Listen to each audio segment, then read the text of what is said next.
So here's the thing. There are many, many things in life that can be absolutely irritating. I'm talking getting under your skin, under your nail. You just want to grit your teeth. It just irritates you. Sometimes we call those pet peeves. Anybody have a pet peeve?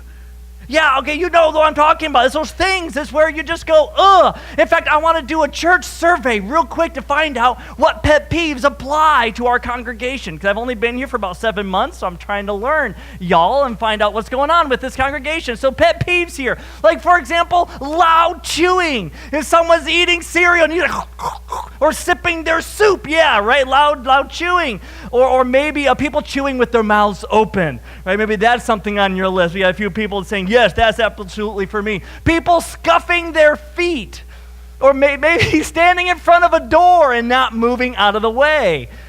Maybe when the light turns yellow, not turning left. Or not using their turn signal at all, and they're just suddenly turning on the road. Okay, people who stand in line at their fast food place and they don't order, they look at the menu going,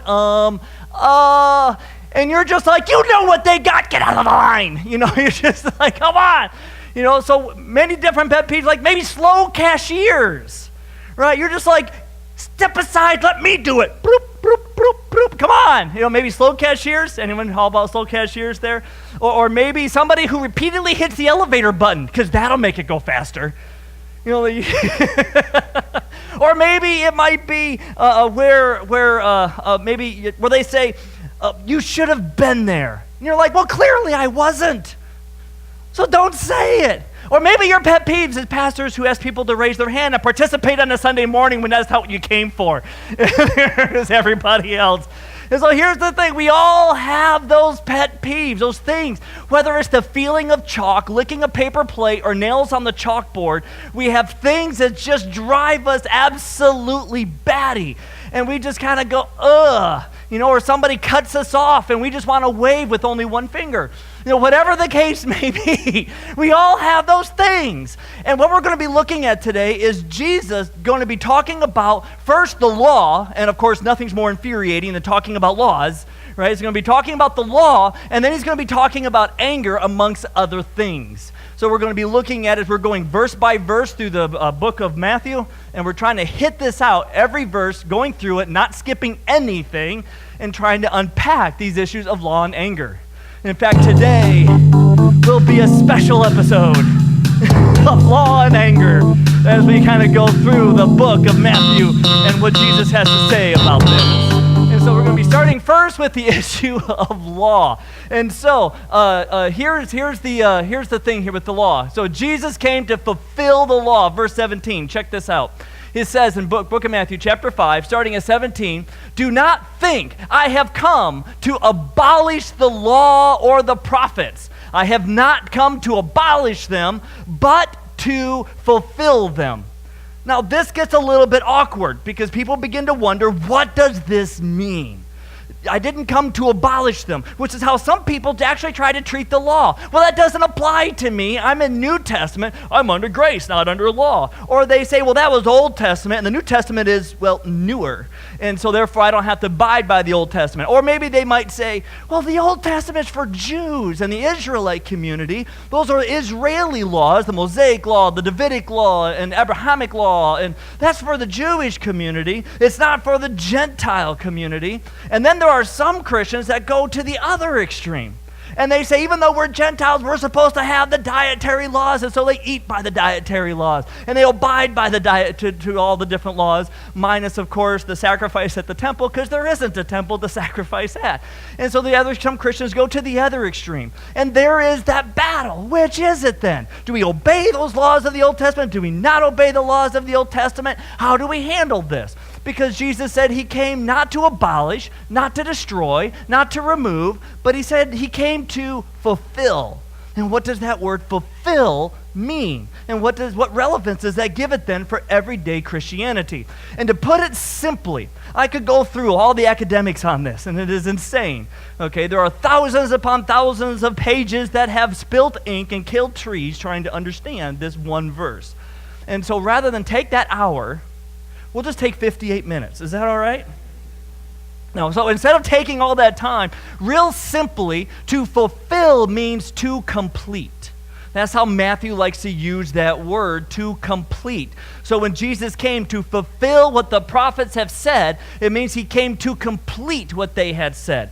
Because they gave a prophecy before Jesus was ever born. Sometimes hundreds of years, if not even in some cases 1,000+ years before he was born. And those prophecies came true in their lifetime per God's Deuteronomy requirement, that any prophet that speaks a prophecy has to come true in their lifetime. But to be able to be about Jesus, who is thousands of years later or hundreds of years later, in order, it had to come true in their lifetime, but then be completed later. So it came true in part to be completed later. Like the king that said that when King Ahaz said, I want to know if I'm going to win this battle or if I'm going to die. I am sick. Am I going to see the end of this? Am I going to see victory? And God said, well, let me give you a sign. What sign would you like? That God is with you and that you will get victory, O King Ahaz. And he says, I don't want a sign. I'm not going to test God. I got my own plans. I think I got this figured out. And then God says, fine, I'll give you a sign. When a young woman gets pregnant and she gives birth, his name will be called Emmanuel, and you will know that God is with you. And which ultimately is about Jesus being born, but yet Jesus wasn't born until like 800 years later, which is a really bad sign for Ahaz to know that he's going to be victorious.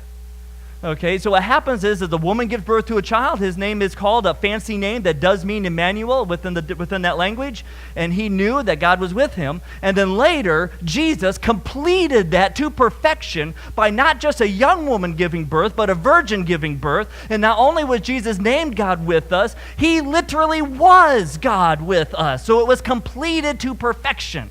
So that's how Matthew uses this word fulfill. And that's how Jesus is meaning it here in the book of Matthew. When he says, I did not come to remove the law, I did not come to delete it. It all points to me, and I'm completing it. I am giving it to perfection. And then what he does is he teaches us the law in a way for all his people to be able to follow. And he makes it really hard. He kind of takes the bar and he raises it up some, making it more difficult, okay? Making that high jump more challenging. For example, what we're going to find out in a moment, he's going to say, hey, you've heard it said murder's bad. Well, I tell you that if you call someone a moron, then you're guilty of murder. If you just think bad things toward them, if you think they're an imbecile, you're guilty of murder. And so that kind of raises that bar a little bit, don't you think? Because sure, most of us could probably say, if I were to ask you, have you ever physically killed someone? You'd say, no, I honestly have not. But if I were to say, have you ever thought someone was a moron? You'd be like, every day. I have a job. There are morons at my job. Okay, and so then we have to ask ourselves, what does that mean for us? Are we breaking the law? And so we're going to have to look at Jesus' application of this, because that's what he's going to do. He's going to take something meant for Israel for the purpose of showing them they're in need of a Savior, and he's going to raise the bar for everybody else, making it not just an outward expression, but an inward battle as well. We're going to cover next week the issue of lust, and we're going to look at how not just having adultery is bad, but even wishing for it or thinking about it is bad. So it's an internal battle. So he's going to raise that bar for us and making it a little bit more difficult.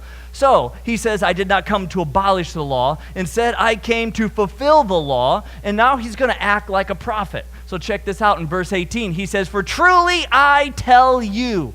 If you're one that writes in your Bible, that's a really cool line to underline right there. Cool word, little phrase. I tell you. Underline that. That's kind of fun.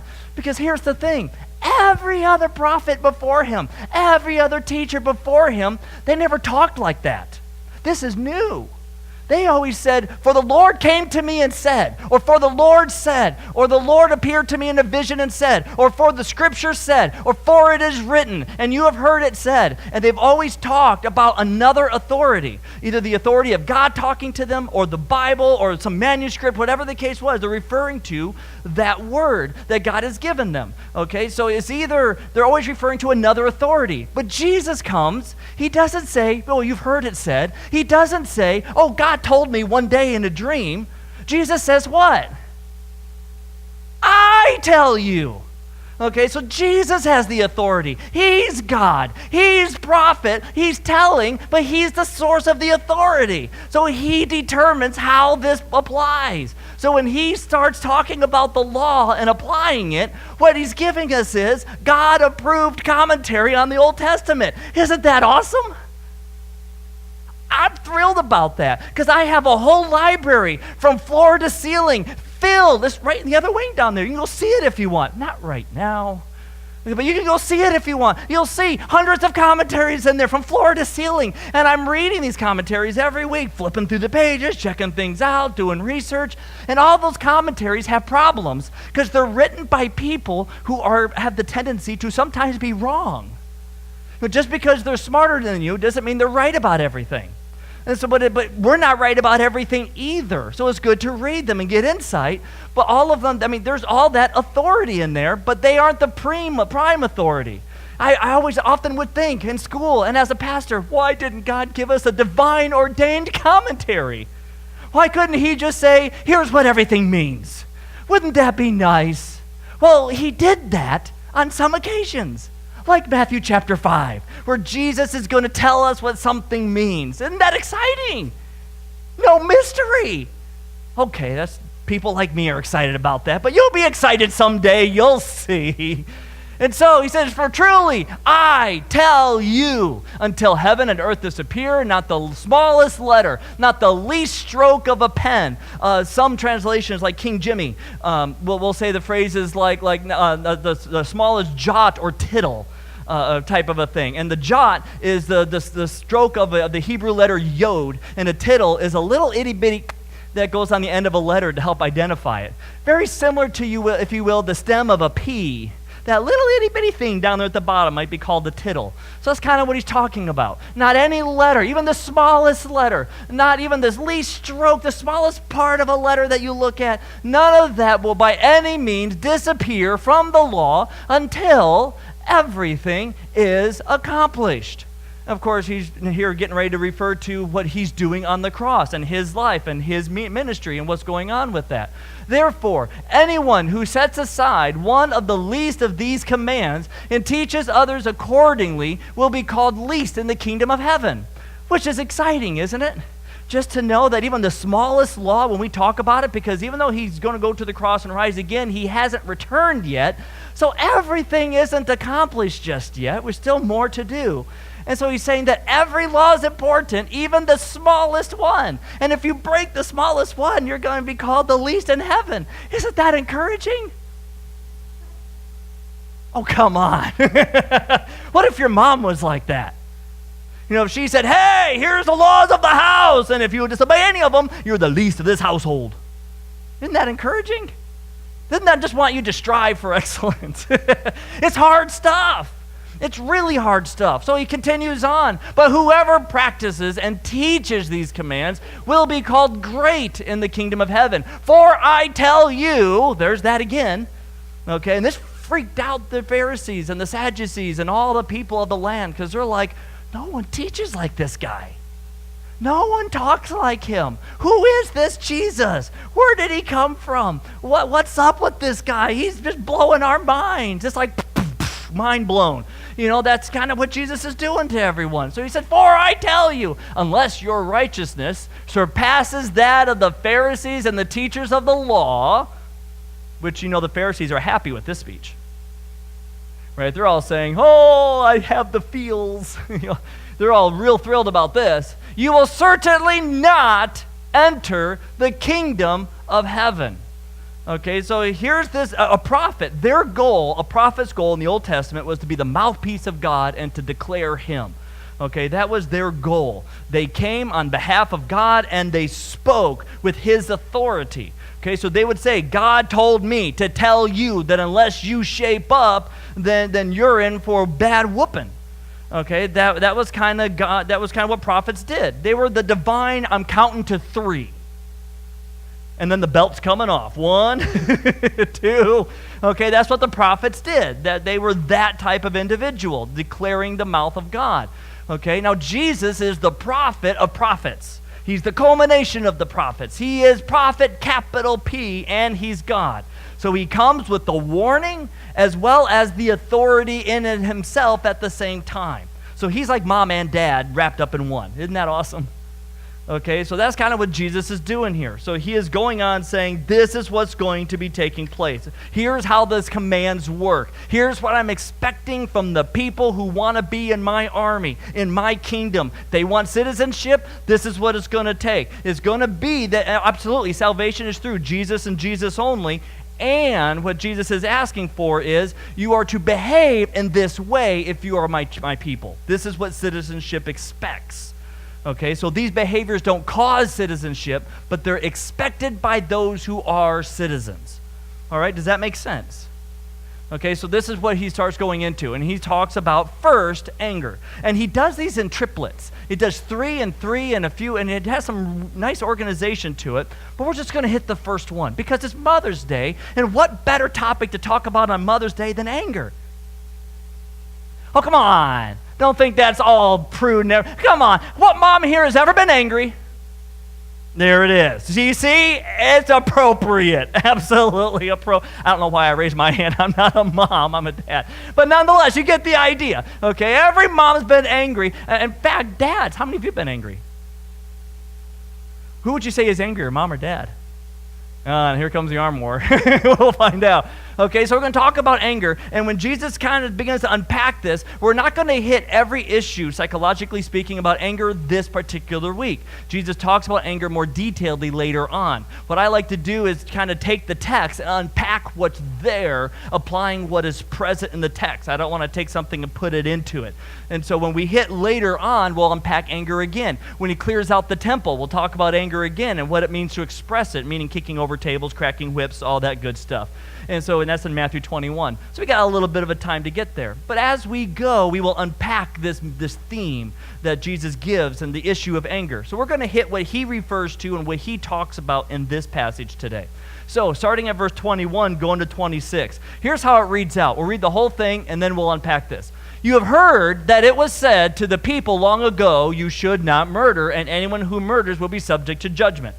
Jesus is quoting the Old Testament law, the law that Moses had when he came down from Mount Sinai. Okay, so this is what he's referring. You've heard it said, do not murder or you'll be subject to judgment. But I tell you, you gotta love that. I tell you that anyone who is angry with a brother or sister will be subject to judgment. Isn't that awesome?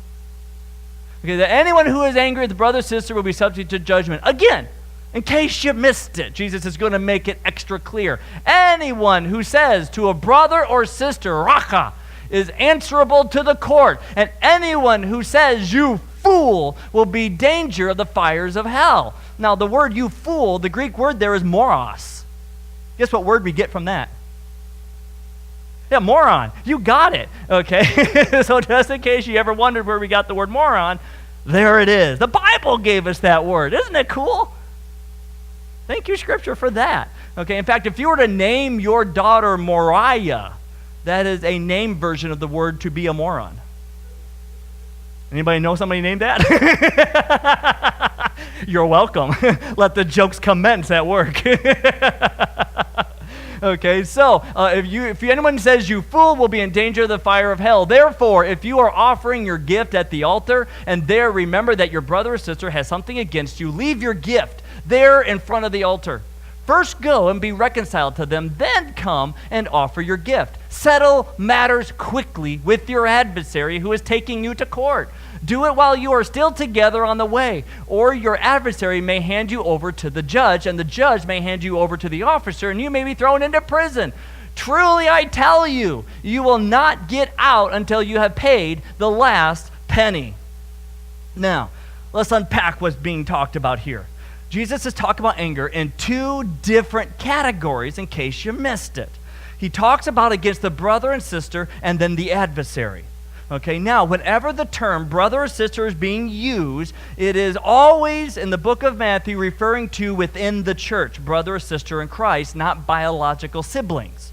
Okay, that's usually what it's referring to. There is occasional for siblings, but when a generic term of adelphos and whatnot is being used, it is usually being used in this case as brothers or sisters in the church.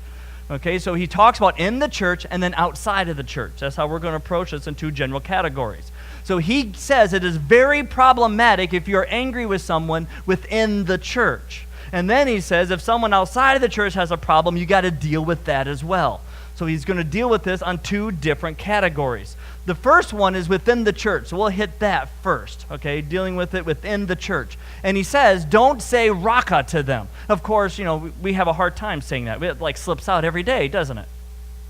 Yeah, we don't even know what raka means, some of us, okay? So raka literally is a word that means empty-headed, okay? It means empty-headed. And so now that is something we probably have shared several times thinking about different people, okay, that they're empty-headed. And then he says, just to repeat it, if you even want to call them an idiot or call them a fool or a moron, then you're absolutely in trouble, okay? And so he kind of goes into name-calling there. Now, I remember a time when my mom called me a name. And this is just awesome. Okay, now I know children are blessings, and children are very much a blessing. Some children are also a burden. Okay, they're a blessing and a burden. I was both to my mom. Okay, I really was. I had a special spiritual gift. Some people have the gift of help. Some people have the gift of teaching. I had the gift of helping my mom prevent herself from swearing. Okay, I had the gift of bringing swear words out of her from time to time, and she had to really work on self-control, not saying it. So I thought about writing a book, How to Make Your Mom Swear, and then I want to do a sequel, How to Make Your Secretary Swear, because I'm getting pretty good at that too. And so here's what happened with my mom. Sometimes I was really like wildly creative with my mom. Okay, I would take a string and I would tie it in a ball on the end and with little pieces sticking out, and then tie the other end. This is what I would do when I was 6 years old. And I would tie it to the heat register fence. So when the air kicked on, the string starts dancing around like this, like a big old bug's in the house. So my mom would walk in, see it, and go, ah! That was fun. And I hid a rubber spider inside of a flour jar. Okay, so when she went to go make biscuits one day, I'm watching TV, click, click, and I hear the flour jar open. I hear, oh, then thud, and this cloud of flour comes out of the kitchen and floats across the house. And I go into the kitchen to see my mom, and man, she was such a godly woman. She actually said a prayer for me right then and there. She really did. God, please don't let me kill him. But I will never forget the best day was when she was outside and she's working in the front yard trying to get weeds out and making everything look nice. This is up on the military base in northern Michigan. And I was just like, Mama, let's do this. Mama, let's do this. Mom, come on, let's do this. Mama. And that's when she wished that, July didn't have school. She wished it had school again. I was like, Mama, come on, Mama. And she's like, just go in the backyard and play. I'm like, but play what? She said, be creative. 2 words I have never heard since this day. That was the last time I heard those 2 words. I kid you not, okay? So she's like, be creative. And so I went in the backyard, and I'm thinking to myself, be creative. Be creative. Oh, look, there's a garden hose. Oh, look, it's attached to the house. Oh, look, there's a little squeezy handle on the end of it. Yeah. Turn it on full. Walked up behind my mom. She had no idea, even walked around the house. She just sitting there working. I squeezed a handle, got her from butt to head. Okay. I think I woke up and it was Tuesday. I don't know what happened after that. And you would ask my mom, was he always like that? And she would say sometimes, but you might wonder, well, when did he grow up from that? To which I offer Exhibit B. This is my water gun. This puppy, when you fill it up and you pop it on that setting, is able to squirt a gallon of water in under a second, up to 30 feet away. I'm going to see if I got chapter 2 of my Make Your Secretary Swear book later on this week. Okay, but so I had this filled up. This is something that happened just last year. I'm 40 years old, right? And I shot my mom with this indoors from about 5 feet away. She's setting the table. Had no idea I had come in from outside because my kids are playing outside. I'm over at her house. The kids are playing on the swing set or on the trampoline. Rachel's outside doing who knows what with George. Probably Ziva punched him. I don't know. But she's handling some little riffraff that's going on. And so I got this, and I filled it up with the garden hose, and it's all nice and cold. I pumped it up to full power, set it in the biggest setting, and I just kind of walked inside ever so stealthy-like. And door quietly shut. She just sat in the table. Little did I know that she still had a knife in one hand and a fork in the other hand. And I just kind of went like this. And I went, whoo, and it gets me.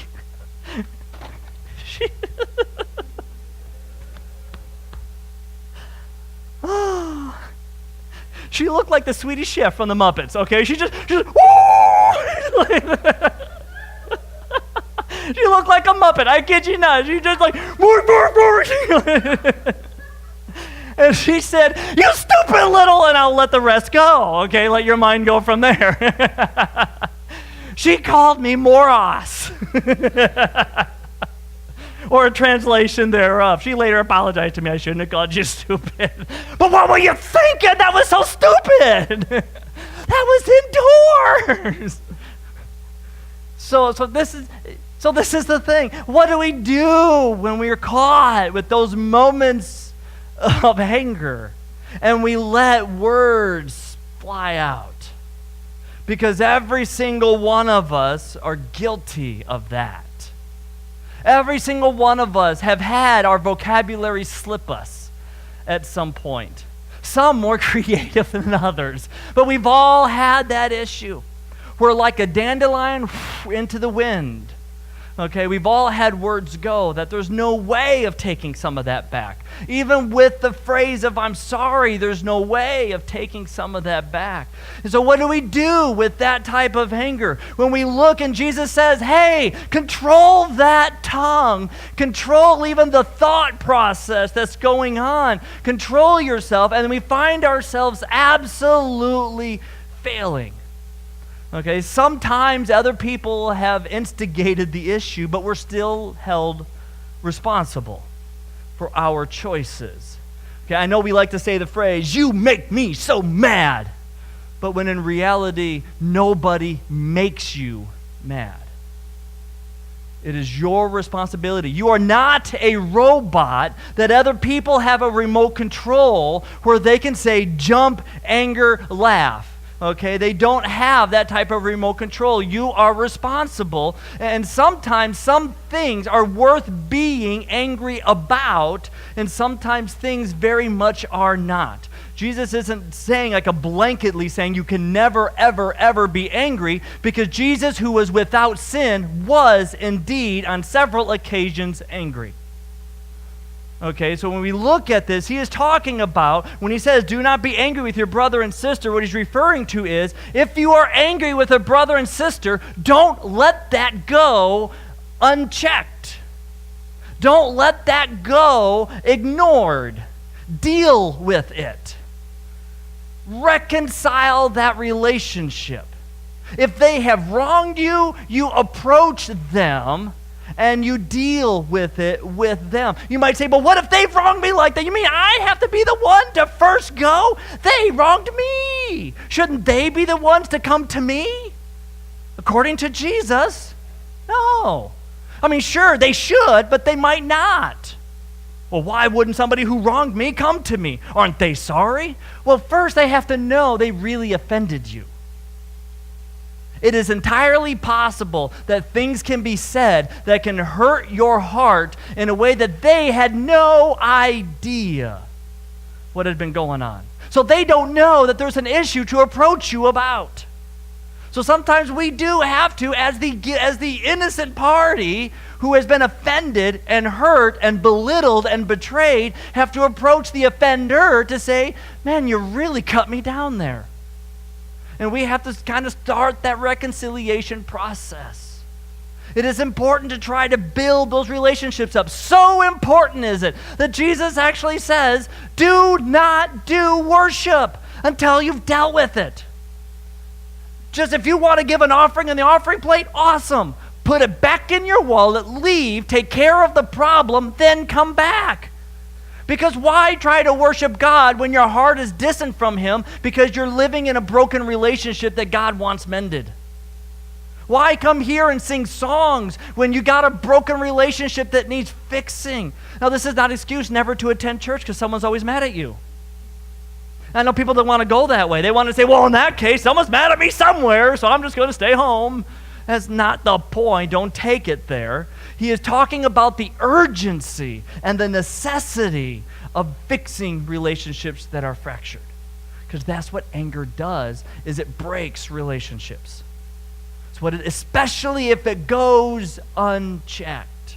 Especially if it goes untreated, undealt with. I know some people, they're afraid of conflict. They're afraid of that vulnerability. They're afraid to be able to go up to someone and say, you hurt me, because then they might get hurt again.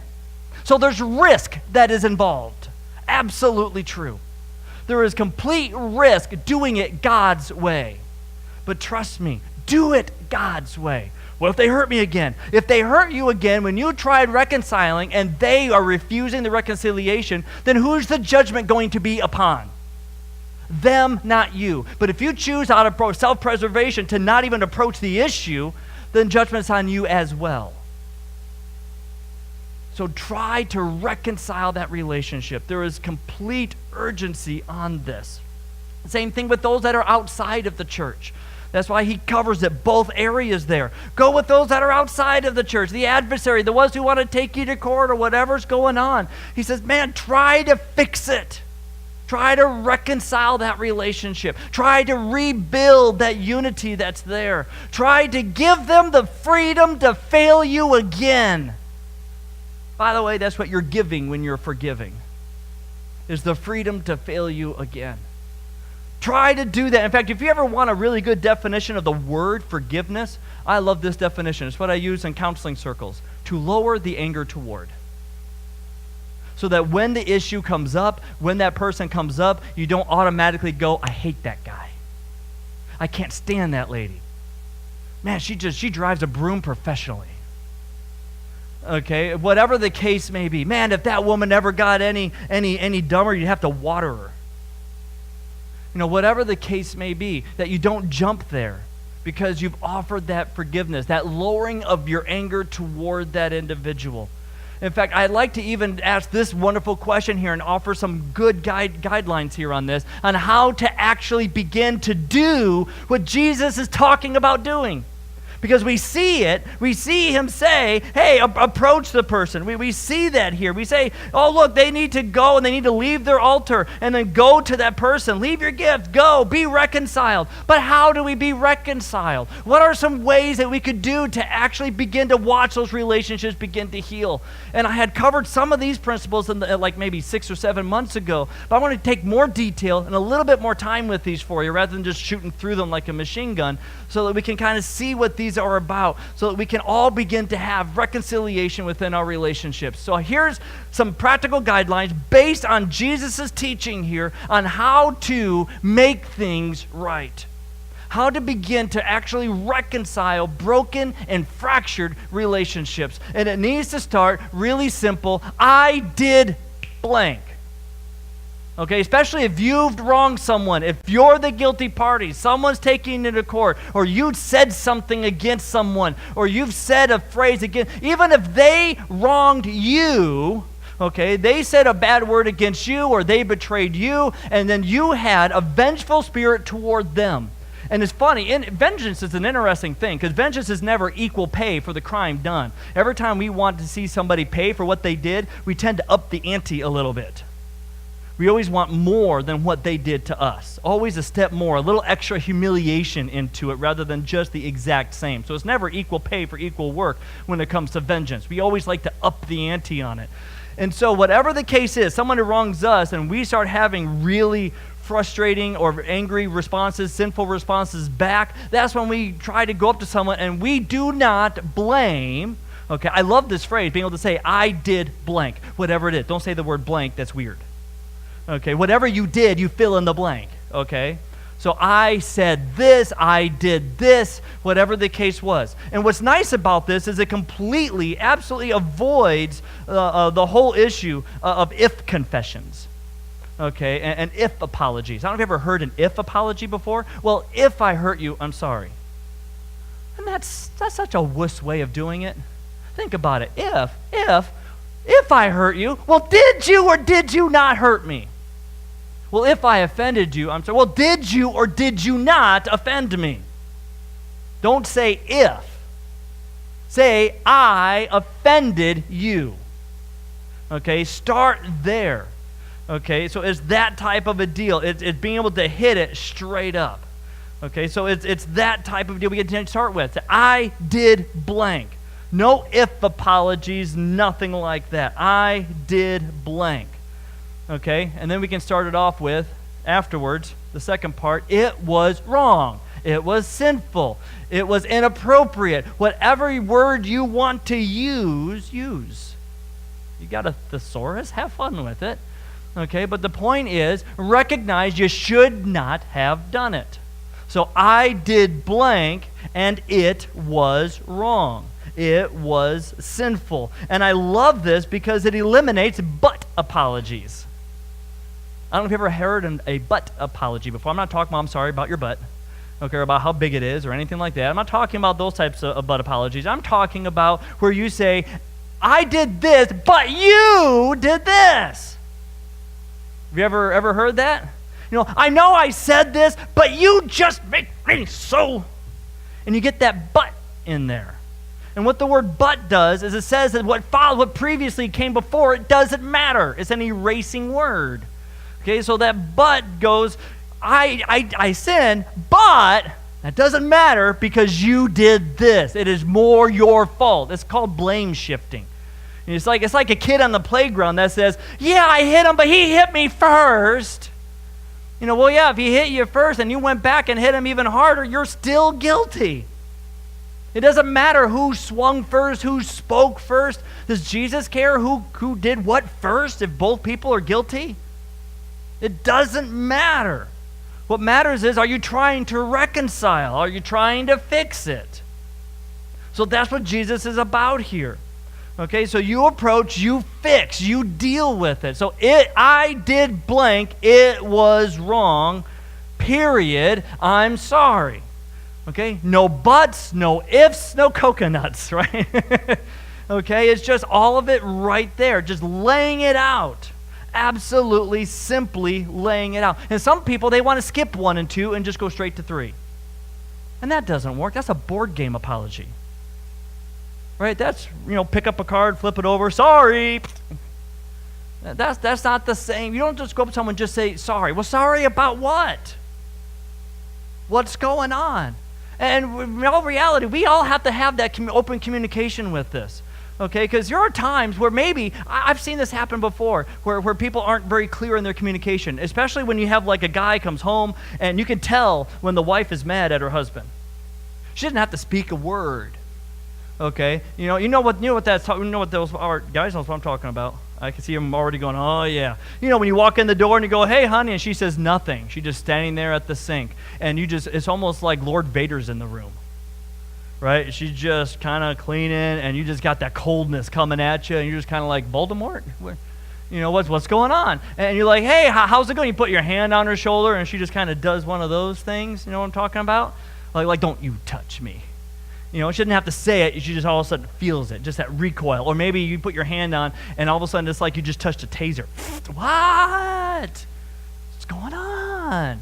And then if the guy decides to ask, is something bothering you? Then comes that phrase that I believe can be and is very much a sinful phrase. If you don't know, I'm not telling you.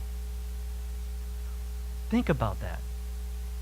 Ladies say, well, he's got to grow up and figure it out. I'm not his mama. He's also a guy.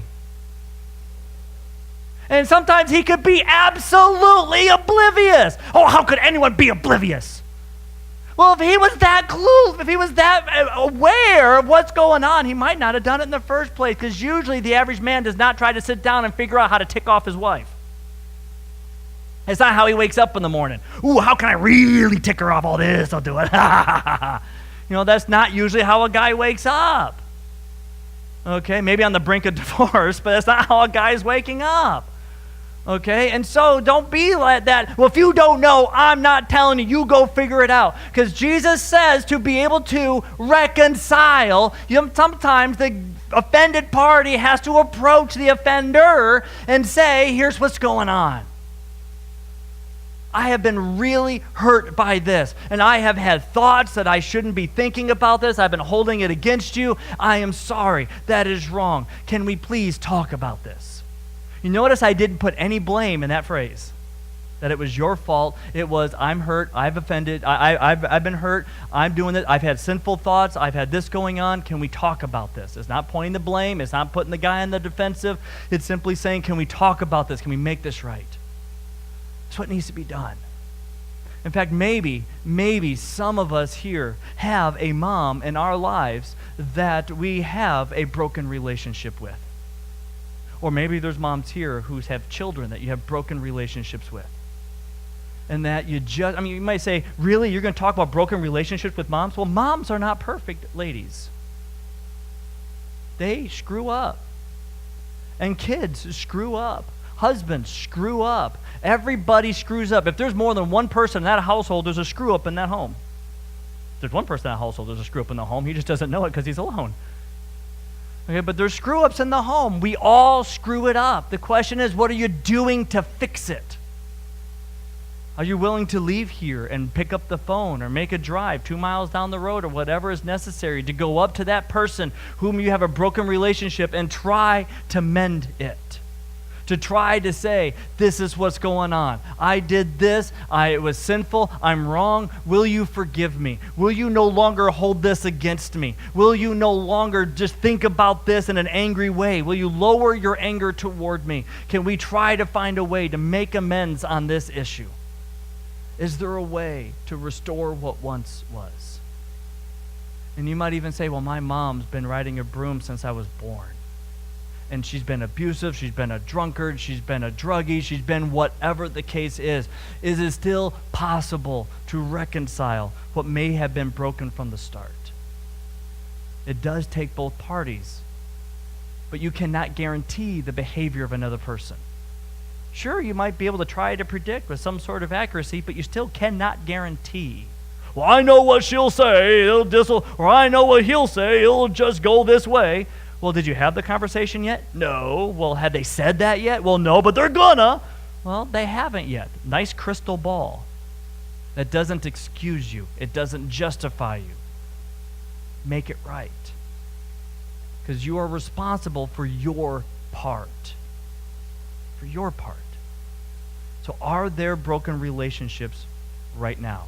You know what those are. Those are things that if we brought up certain names or certain situations, you would automatically feel anger about it real quick. Like, oh yeah, oh no, I don't want, oh. And you just have those thoughts that come right up with it. Or maybe when you're in a small group or with your friends and you start sharing bad stories about past events that were painful, and there's one story that recurringly comes up. Then you know that there's not reconciliation there.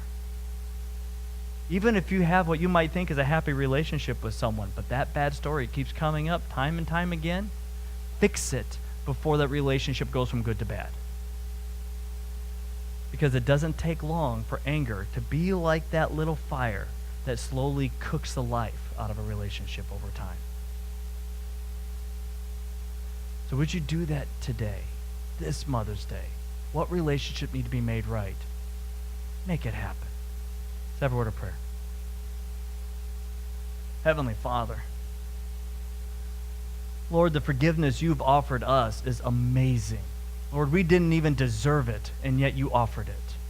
We have wronged you. We are the guilty party, yet you sacrificed yourself for us, offering us forgiveness while we were still sinners. Lord, may we be glimpses of that in our relationships with others.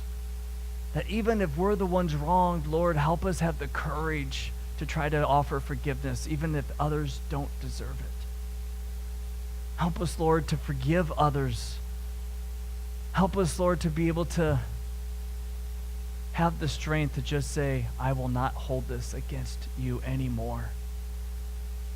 Lord, give us that boldness. And help us to have open eyes to see where those areas are, those dark and eroding areas, that we will not be blind to it or numb to it anymore. Let's pray in your Son's name, Jesus Christ. Amen.